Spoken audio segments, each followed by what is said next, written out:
He has been dead for 4 centuries. His bones are dust beneath the flagstones of a quiet parish church in Stratford-upon-Avon. By all logic, he should be a footnote, a relic of roughs and parchment. And yet, you quoted him this morning. You watched a blockbuster movie based on his plots last night. You listened to a pop song that stole his specific rhythm on your commute. We like to think we are modern creatures, severed from the past. But the truth is, we are all speaking a language designed by a ghost. You think you speak English? You don't.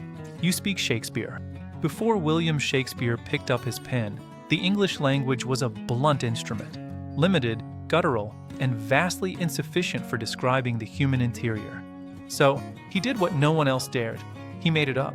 Historians estimate he introduced or first recorded over 1,700 words into the lexicon. Words you use to define your reality. When you say you are addicted to your phone, you are quoting Othello, specifically the concept of being bound to a habit. When you refuse to budge an inch in a heated argument, you are quoting the induction of the taming of the shrew. If you have ever been on a wild goose chase, a term derived from a chaotic form of 16th century horse racing, or felt faint-hearted, or waited with bated breath, you are reciting lines from a playwright who died before electricity was even a theory. He didn't just write plays, he architected the modern English mind.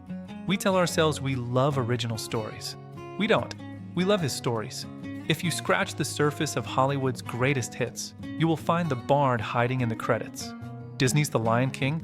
It is Hamlet with fur, a young prince, a father murdered by a jealous uncle, an exile into the wilderness, and a ghostly visitation telling him to remember who he is.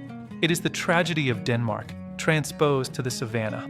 10 Things I Hate About You isn't just a teen rom-com. It is a structural clone of The Taming of the Shrew. West Side Story is Romeo and Juliet in the tenements of New York. Even the modern obsession with the anti-hero, the breaking of the fourth wall in House of Cards, or Fleabag. That is the Shakespearean aside. It is Richard III whispering his villainy directly to the audience, making us co-conspirators. He taught us that the villain is often the most interesting person in the room, but his DNA is deepest where you least expect it, in your headphones. Shakespeare wrote primarily in iambic pentameter, 10 syllables per line, unstressed, stressed, da-dum, da-dum, da-dum, da-dum, da-dum. Why? Because it is the rhythm of the human heart. This is the rhythm of modern rap. When Tupac Shakur wrote, he tapped into the same percussive storytelling, the same intricate internal rhymes and flow as the Bard. It crosses genres seamlessly. Mumford & Sons directly lift lyrics from Much Ado About Nothing in their hit Sigh No More. Radiohead's Exit Music is a funeral dirge written specifically for Romeo and Juliet. From the narrative arcs of Taylor Swift's Love Story to the heavy metal galloping of Iron Maiden, the Billboard charts are littered with tributes to the man from Stratford. He is, quite literally, the original MC. Why do we still quote him? It isn't out of academic obligation. It is because he saw us.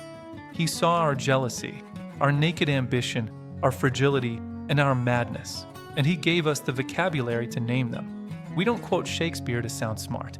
We quote him because, for 100 years later, he is still the only one who truly knows who we are. He is not a ghost haunting our history. He is the mirror in which we see ourselves today.